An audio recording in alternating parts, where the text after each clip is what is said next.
Hey, I'm Isaiah, and I helped make a video with Payne and Punk 2070.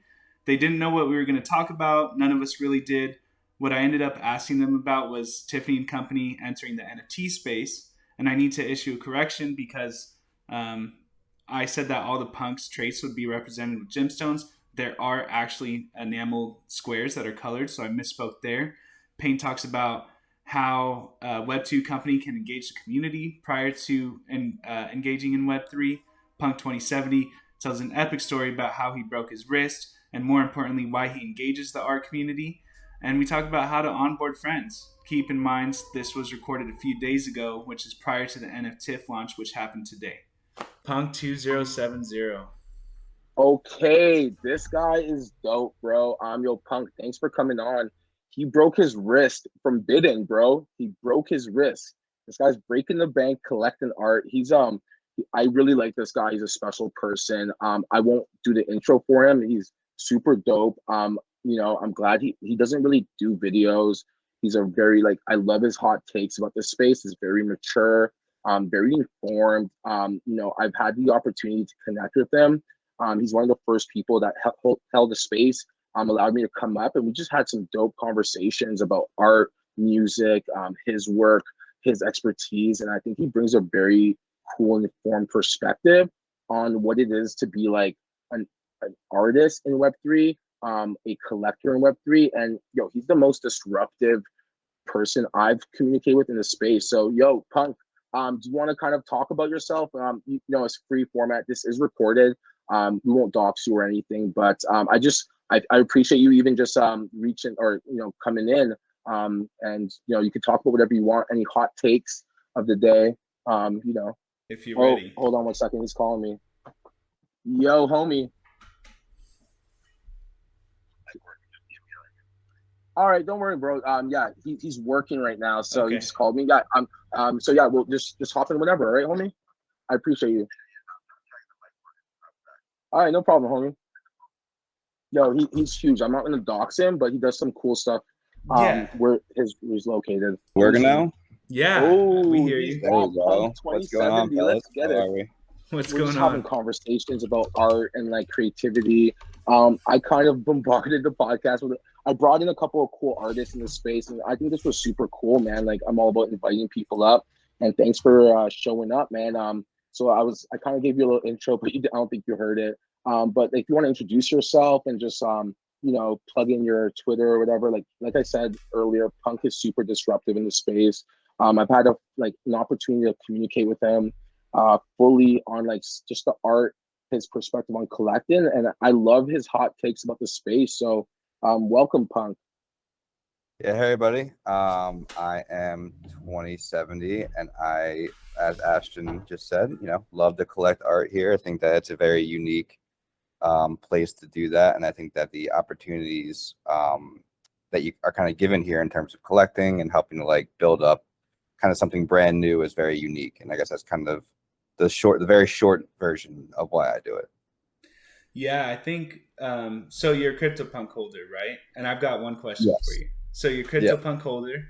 Are you Yeah. comfortable with giving a take? I'm just gonna set the record straight because I don't want to mooch off you. I actually think the Tiffany's collaboration is really cool. Do you have a hot take on that? Yeah. So, I mean, my initial reaction was, of course, it's just like this Web2 brand coming in and selling us something for 30 ETH because they can. And I still think that as a concept is probably a little bit overpriced because it's we don't even know what gems are going to be on this pendant yet, and why it would be worth 50 grand, which is what it would cost, which is a lot. That'd be on That's the an higher end, ice. that's on the higher end of their a lot of their jewelry. It's not like they have more expensive diamond rings than that, of course, but it's not it's a cheap or a lower end Tiffany piece of jewelry you're getting. It's 50 grand. So I guess I just want more detail on what comes on the pendant and everything. And I guess I'm not that sure. I've got a little bit. I actually have a different concern that I'd want to ask you about. But in regards to the pendant, based on what I've seen, is first off, what I think is cool about the collaboration is Tiffany's is almost 200 years old. Tiffany and Company. We're talking about Tiffany and Yeah, for Company sure. doing collaboration with CryptoPunks. CryptoPunks obviously had their own legacy that's set in history forever. They're set in stone. And then Yuga Labs bought Larva Labs, right? Bought CryptoPunks. So they didn't buy Larva Labs, they bought the IP for the punks. For punks from Larva Labs. Thank you. Right. So then you've got these two companies that are so now you've got CryptoPunks IP, you've got Yuga Labs as a giant entity in Web3 as far as Web3 goes. You know, it's not Google right now, but we'll see what happens. And then you've got and despite opinions, I'm just talking about like these are all three like very grandiose companies, right? And so I think the collaboration like makes sense for Tiffany's. It's like a really safe bet for them to get into this space and generate a lot of hype. Their necklaces with the pendant, which the pendant would just be a gold ring, 18 karat gold, that starts at like $7,200. So, and I know these pendants will have a minimum of 5 diamonds on them, and the entire CryptoPunk will be depicted with different gemstones like sapphires, maybe emeralds, rubies. And I think that, like, for instance, the traits are all predetermined gemstones, and they're not really sharing a ton of information right now.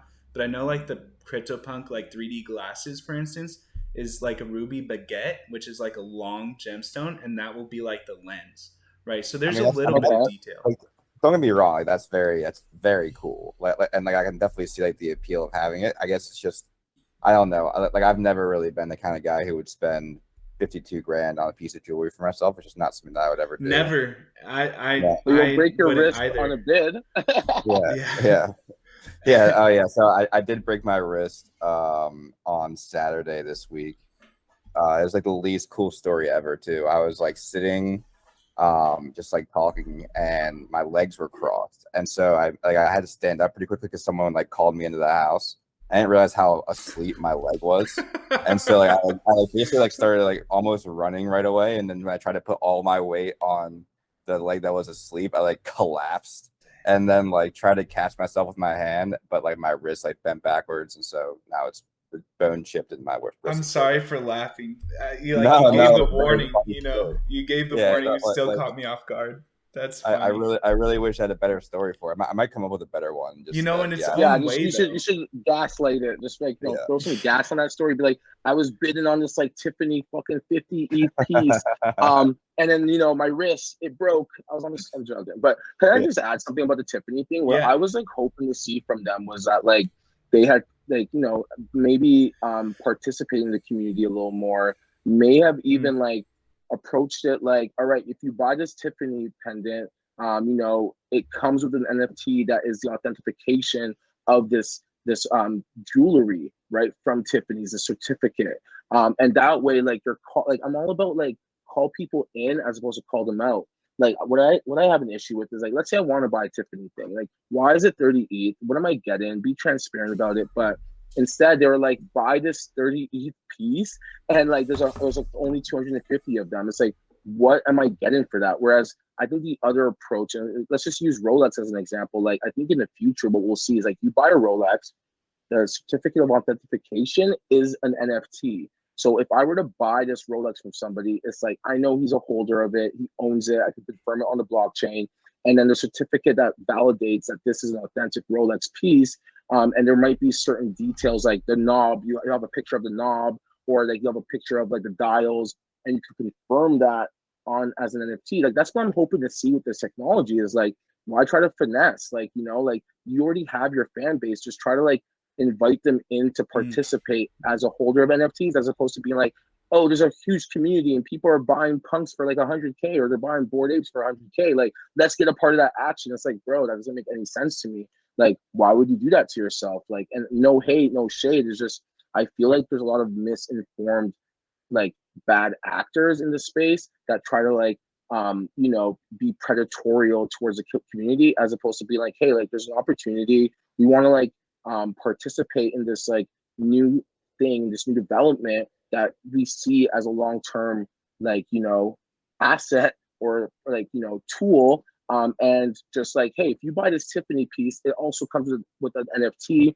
that, certifies that this is like the real deal from Tiffany's. And I think that Tiffany kind of, they they did a bad, like not a bad thing. Do whatever you want. Like this is Web3, but I think that they missed an opportunity that they could solve a problem within their realm, which is in the fashion industry.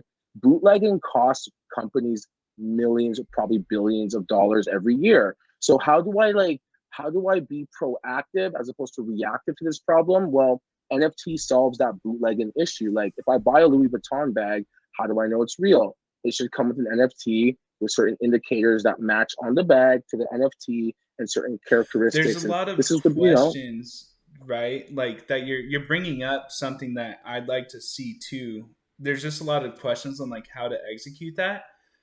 My problem with Tiffany's is a little bit sorry, with NFTiffs they're called, is actually a oh, little okay. bit different.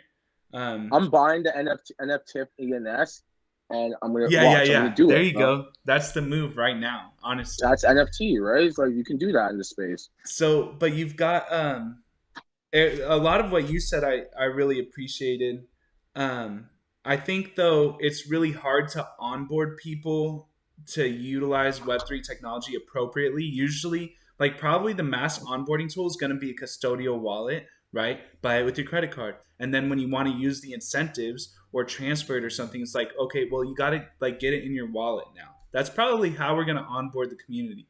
Yo, I But onboarded people just like in spaces. I have the free mint. They came in like I don't have a wallet. I'm like download MetaMask, easy. You don't have any it's ETH? tough, That's dude. I cool. mean, even No, I MetaMask, did it. I like, did it twice. I did it twice this yeah, week, just as a test. Like people came in, they're like, "What's the NFTs?" I'm like, "Look, I will pay for the NFT. It's my own.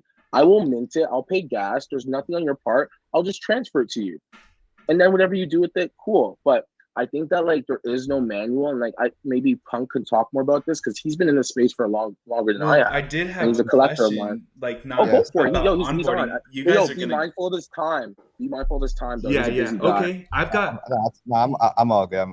Oh, okay, okay, let's get it. Let's get I've it got then. about yeah. Okay, So let's six get it. minutes because Oh, let's we've get it. got uh so 115, I've 415. like onboarded a bunch of people. Like there's actually right when Cool Cats came out, no, right when Pudgy Penguins came out, I minted like a bunch of those and I sent them to like I got like 5 of my friends to make a wallet and I sent them all one. That And ended then up being a good play, they right? ended up Yeah. getting like 3.5 ETH out of it, which was like 12 grand at the time. And so like when that happened, they're like, "Oh shit, this is like a way to make money." And I was like, I was so happy that like I happened to send them one that like worked out in a huge way like that because like when I sent them, it was worth like 0.01, like it was worth nothing. So that's like why I Yeah. wasn't able to do it, and then it just exploded. And so like, I think that it's like stuff like that, like all of them are now like interested in the space. Like they're not really like active on Twitter or anything yet, but they're like interested because like they saw the potential that it had in that one instance. I think it all kind of comes to that. So, like people just need to be exposed to like Yep, the opportunities that Positive there are. experiences, and Right. that's the Right. problem with like the bad actors and malicious events.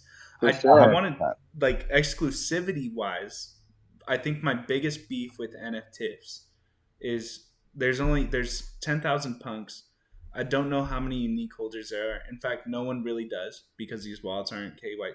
We can know how many unique wallets there are. No one knows how many unique holders there are. My point Right. is, um, there's only 250 of these NFTs from Tiffany's, and then they're also going to give you an NFT if you redeem that pass. So you don't have to redeem it. And in theory, like I'd imagine, like the 250 that get sold, not financial advice. I just would not be surprised to see them escalate in value and like carry for a long time, especially when you consider that like 10 of the top highest priced NFTs ever sold, 5 of them are CryptoPunks. These things are tied to CryptoPunks. People with these alien punks, they're gonna like their NFTs, right? Like their pendants or their passes. Like if they want to like try to bundle them in their sales or something, I foresee it being worth more than 30 ETH. So I'm not too worried about their price point. But what sucks is there's 250. Um, and that will add the scarcity and things like that. But that's also something that like Web3, we talk about being inclusive, but at the same time, we make money through scarcity. So there's kind of like a contradiction there. What are your thoughts on like, one, do you know how to get one of these NFTiff NFTs? And then two, do you think I mean, how is it benefiting the CryptoPunk community as a whole if there's only 250 that are going to be So given to CryptoPunks? I don't think it necessarily does benefit the community as a whole. I think that's going to benefit the people who actually get the NFTs. Because I agree with you. Like, I do think that over time, people will probably pay more for the opportunity to have one of these pendants made. If like people start flashing them on Twitter and people are into them, like I think people will flock to the idea of having an exclusive 1 out of 250 edition of like a pendant. I think that, like the scarcity thing, absolutely, like it does sort of like, it's kind of the backbone of why any of this shit is worth anything, right? Like if there were millions of crypto punks, why would it matter if you had one or not? And the fact that there's only 10,000 of them is kind of what makes them have value. Like otherwise it would just be an unpixelated avatar that like was made 5 years ago. And I think that like the reason that's worth that much is because of how scarce it is. And I think that it does work in two ways. It works, one, to the benefit of people who got in early and people who have been collecting them for a while. It also works to the negative of this like ethos that we're trying to build with you're right, with like people should be able to come here and like do and act however they want and like and be a part of whatever communities they like identify with. But I just think that that's sort of like, I think that the reason that they made it so small is one, to drive value to them, and two, because they wouldn't be that confident that all 10,000 CryptoPunk holders would want to pay 30 ETH for a pendant. Like me, like even though I can see the economic value, I can even see the potentially like flipping value. It's just not something I'm going to spend 30 ETH on. Like it's just like it's not within my wheelhouse really. I'd rather like buy a really nice piece of art. Jewelry's art? No, no, I totally understand what you're saying. It is. I guess a different kind of art. Yeah, for sure. I agree with that. It's like, it's craftsmanship is art. Like, that's cool. And Punk, man, I love your hot takes on everything, man. I really appreciate you doing this. Like, if you guys don't know, he's super dope. Are you still hosting those spaces? I do them bring that back. I've been doing them way less recently. Work's just been crazy as hell. And no, for sure, man. I got it. Life going on now. I thought CryptoPunk holders didn't need jobs anymore, man. No, I'm just kidding. He's the hardest working person in Web3. Don't get it twisted, bro. Yeah, so I'll just give like a little bit of a window into the chaos that is my life during NFT NYC. I work in New York. I like have a full-time job in New York, but like during that week I was out with artists like every single night until like 3 a.m. And so it would be like we would go out. We're up to like 3. And then I come home, and then I had like the craziest work week ever that week. So I was back in the office by like 8:30 or 9 every day, and I'm there till 5. And I did it over and over again for a week straight, and it was just the most exhausting shit ever. But it was like such a great week. It was awesome. Yeah, right on. I mean, DJing hours, Yeah, really, for real. But I appreciate you coming on. Obviously, I think that speaks to you, Ashton, and the trust and impact you've made in the space that somebody can come get recorded on my first show. With that being said, I did want to ask: is it okay with you guys if I like post this content on Twitter? Clip it a little bit. Sure, man. Let's do it. Just promo it. Yeah, let's just get it. Like, I can't wait for the YouTube video. What's funny? I kind of thought in my head that it would be cool, and like, this is what's beautiful is like you just gotta like allow people space to communicate themselves and express themselves. And like, I love listening to like these stories and different artists. Like, funny enough, I didn't check my phone, but like I had the intention, and we'll do another podcast. We'll schedule something. I had like a producer who got me some gigs in LA. She's a dope producer. She's a photographer, but she's a producer for Playboy. And she just hit me back. She's like, yeah, I'm down. And then also my business partner, Hailey Aline, he was also down. And, I was going to be born on tour, but certain things happened in Toronto that I just fell back on. I might hop in for LA dates and a few dates, but for the most part, like they just hit me back and they're like, yeah, let me know the time, send the link. But I think it'll just be cool. I think this is like showing what this is about and just like calling people in, share your story. And I think that's like I think that's how you build a community, man. Like, Punk doesn't, like when I first met Punk, he doxed himself for me. And I was like, whoa, that's cool. And I just respected how he wanted to interact in the space. And like, I just appreciate that we have these tools and I can just talk to him. And like, he's a collector of mine, but like, I don't like talk to him for like that aspect. I just think that he's a very knowledgeable and savvy person in this space. And I appreciate that, like, we can have dialogues and just conversations, and so like I think that's just what like how my approach is about. And I think that this is genuine. Like, you gotta just like allow people, like, just build your team, and like not about team, but just like, you know, shine on people that like you respect and that you appreciate, just like this podcast. Like you're like, oh, I don't know, like my background. I'm like, yo, dude, let's just do it. And then you can build off of it. And like, thanks for having me on, and thanks for having space and holding space for us, you know? So I think this is dope. Ashton, I appreciate the kind words, buddy. And guys, this is really fun. And I appreciate you inviting me on. And, you know, whenever you want me to come back, man. hit me up. I'll be around. Yeah, I look forward to Punk every day because, you know, there's a sensitivity that he approaches this, but his understanding of art, like, and we've had this dialogue before, it's like, he gets it, bro. Like, he gets what it's about.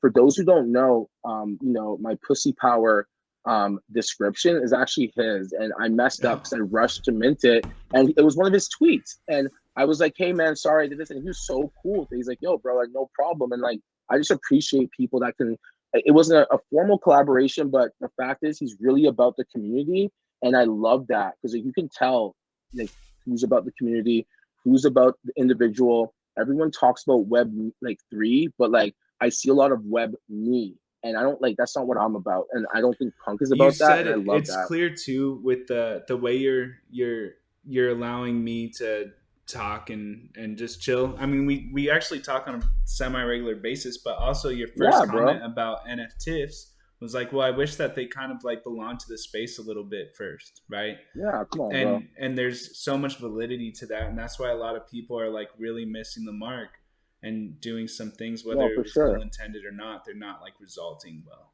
But I really appreciate it. I'm gonna close it. Thank you guys. This was dope. Thank you. Yeah, no so worries, much. homies. Thanks. Yeah. I appreciate it. Yo, Punk, we'll talk soon, okay? Token, yeah, have a good day, all right? All right, y'all have a great day, okay? You too. All right, ciao. See you guys.